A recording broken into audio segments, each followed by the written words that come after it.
Some people appear to have known the imminent future on that fateful day. FEMA had arrived in New York on Monday night, ready for a bioterror drill. Spokesman Tom Kenny to Dan Rather. To be honest with you, we arrived on late Monday night and went into action on Tuesday morning. And not until today did we get a full opportunity to work the entire site other than the spot at Church and Day to which we were deployed.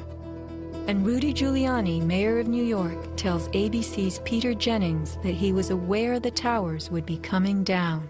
What is going on now is a massive rescue effort. Do you believe it's hundreds or thousands?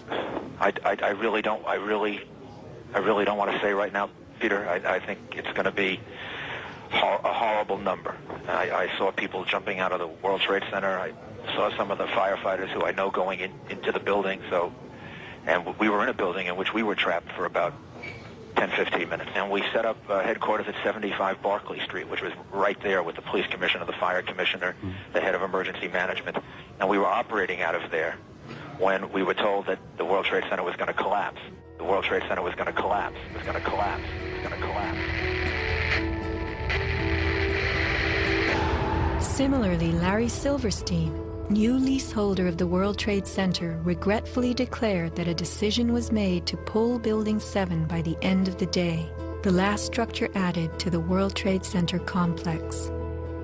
Let's hear Mr. Silverstein's actual words, delivered for our benefit in the 2002 PBS documentary America Rebuilds. I remember getting a call from the fire department commander telling me that they were not sure they were going to be able to contain the fire. And I said, you know, we've had such terrible loss of life. Maybe the smartest thing to do is pull it. And they made that decision to pull, and then we watched the building collapse.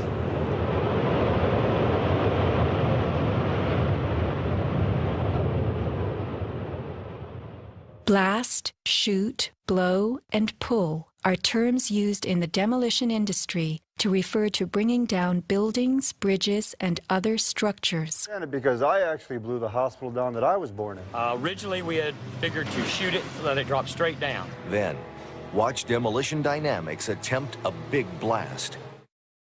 And from Ground Zero's own post-disaster wrecking crew. By mid-December, the Department of Design and Construction had leveled World Trade Center buildings 4 and 5. Hello? Oh, we're getting ready to pull building 6.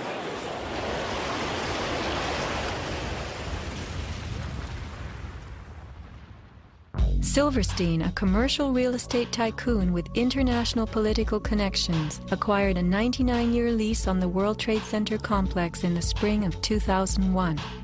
Throughout the summer, he reworked the insurance policies on his new property, making sure that it was covered for acts of terrorism.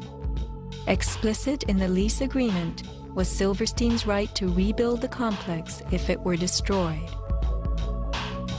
After 9/11, Mr. Silverstein fought his insurers in court to obtain double his policy limits for the destruction of his property, maintaining that the double hijacking constituted 2 disasters caused by terrorists, not just one.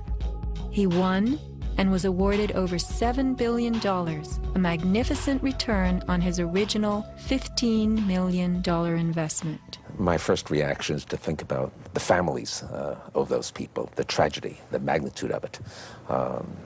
However, I firmly believe that we should rebuild.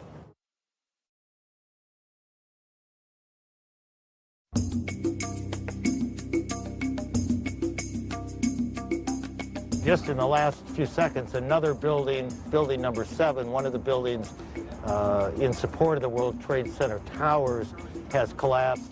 World Trade 7, functioning as the command center for the complex, housed giant diesel backup and oxygen systems, the mayor's protected emergency bunker, and offices for the CIA, Secret Service, Department of Defense, and Securities and Exchange Commission. Its other tenants were insurance companies, brokerages, and banks. No plane hit Building 7, but at 5:20 p.m. on September 11th, it collapsed in a heap on the ground. Some damage to Building 7 is said to have been caused by debris from Tower 1. Though this New York Times article tells us Building 7 burned like a giant torch, the only visuals that exist are of unidentified smoke and a few small fires. Compare this to the wallops sustained by World Trade Center 3, 4, 5, and 6. Positioned right below the towers, damage to the surrounding World Trade Center buildings was infinitely worse. Still, the structures held up. But somehow, rescue workers knew that Building 7 would fall. You hear that? Keep your eye on that building. It'll be coming down soon.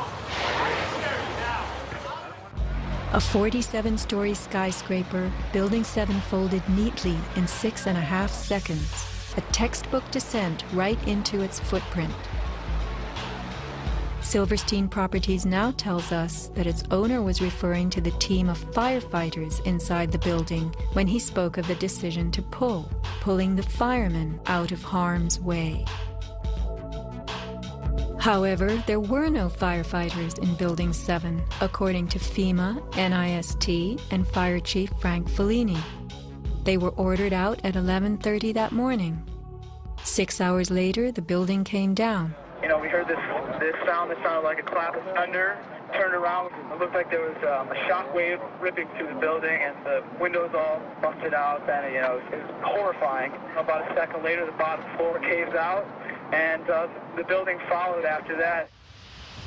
Radio host Alex Jones notes the mark of a classic implosion. This is a photo taken 1 second into Building 7's collapse. Notice the crimp. If we look at other controlled demolitions, we see that they first blow one of the central columns so the building falls in on itself. If you don't do this, the building falls outward and can damage surrounding structures. Building 7 had a classic crimp or wedge. Its central column was blown out first, so it didn't structurally damage buildings just a few feet away from it. Remember the mayor's emergency bunker? Ensconced on the 23rd floor of Building 7, it was retrofitted with superglass, water, oxygen, and its own generator. But Mayor Giuliani chose to find emergency shelter elsewhere on September 11th. Why Building 7? Even the media and its experts were confused. The History Channel interviews structural engineer Ramon Gilsans, who points out the obvious crimp and even speaks of the implosion. Engineers are not just focusing on the Twin Towers.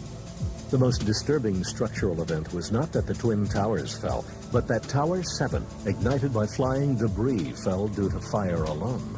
Building 7 was a steel frame building, and is the first steel frame building that has collapsed due to fire.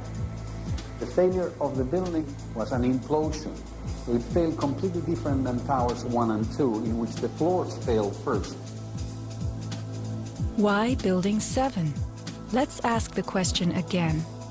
As the WTC Command Center, was it the hub for the 9/11 plan? Also, in 6.5 seconds, lost forever were thousands of SEC case files on corporate fraud, including those relating to the notorious activities of giants WorldCom and Enron. A few indictments for stock fraud, but what of the $70 billion California electricity swindle? It disappeared.